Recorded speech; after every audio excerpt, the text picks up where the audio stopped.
Hello সবাইকে, আসসালামু আলাইকুম। সন্ধ্যার সময় একটু বের হইলাম। এখনো পুরোপুরি সন্ধ্যা হয় নাই।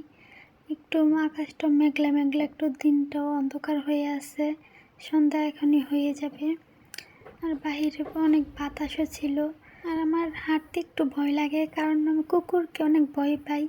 এই দিক দিয়ে হাঁটলে শুধু কুকুরে খেউ খেউ শুরুই করে। আর এই দেখেন, এখানে কুঞ্জ ফল, আমার পছন্দের একটা ফল। ইচ্ছে করছিল যে ছিঁড়ে নিয়ে যাই, কারণ এই ফলের ভর্তা অনেক মজা লাগে। আমাদের দেশে টক বড়ির মতো অনেকটা, আবার পেয়ারার মতো লাগে। দেখেন ওদের বাড়ির সামনে কত ফল, কিন্তু ওরা খায় না। আর এখানে একটা সুন্দর একটা জায়গা, দুই পাশ দিয়ে সিঁড়ির মতো আছে। আর এখানেও ফুল গাছ আছে। ওই যে সামনে এক কপতি বৈশা গল্প করতেছে। আর এখানে বেঞ্চও আছে, আপনি চাইলে বসতেও পারেন। আমি একটু নিচের দিকে নামতেছি আপনাদেরকে দেখানোর জন্য। আর আমি একদিন বের হইলে আর বের হই না, আলসামি লাগে, ইচ্ছে করে না একা একা বের হইতে। কারণ আমার হাজব্যান্ড তো আমার সাথে বের হইতে পারে না, ওর তো ডিউটি আছে, সেই জন্য। আর এখানে আমি কাউকে চিনিও না, ভালোও লাগে না, একা একা কেমন জানি লাগে।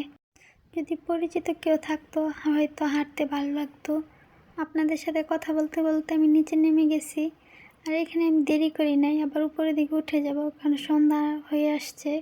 কখন জানি আবার বৃষ্টিও পড়ে, বলা যায় না।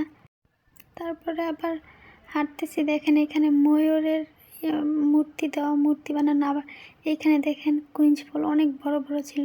এখানে একটা মহিলা সিগারেট খাচ্ছে, সেজন্য আমি আর ভিডিও করি নাই। আর এই ডালিম গাছটা ভিডিও করার জন্য আবার আমি পিছনে আসছি আপনাদেরকে দেখাবো বলে। দেখেন মাশাল্লাহ কত বড় ডালিম, আর মোবাইলে বোঝা যাচ্ছে না। এক একটা ডালিম মনে হয় হাফ কেজির উপরে হবে। অনেক বড় বড় ডালিম পেকে আছে, কেউ খায় না। আমার খুব ইচ্ছে করছিল ডালিমগুলো ছিঁড়ে নিয়ে যাই। আমি আগে কখনোই ডালিম খাইতাম না, কারণ আমার কেমন যেন একটা স্মেল লাগতো। তারপর আমি ইউরোপে এসে খাই। আর এখানে দেখেন কত লেবু, এরকম লেবু গাছ প্রতিটা বাড়ির সামনে আছে, পেকেও গেছে, কিন্তু ওরা খায় না। বাজারে লেবুর দাম অনেক। এইখানে দেখেন অনেকগুলো মালটা, গাছ ভর্তি মালটা পেকে আছে, নিচেও পড়ে আছে, কেউই খায় না। আমার হাঁটতে বের হইলে আমার এই দৃশ্যগুলো দেখলে খুবই ভালো লাগে।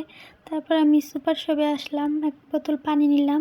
এখন আমি বাসার দিকে রওনা হব। আর এখানে দেখেন প্রতিবন্ধী এক মহিলা হুইল চেয়ারে বসে বসে বাজার করছে।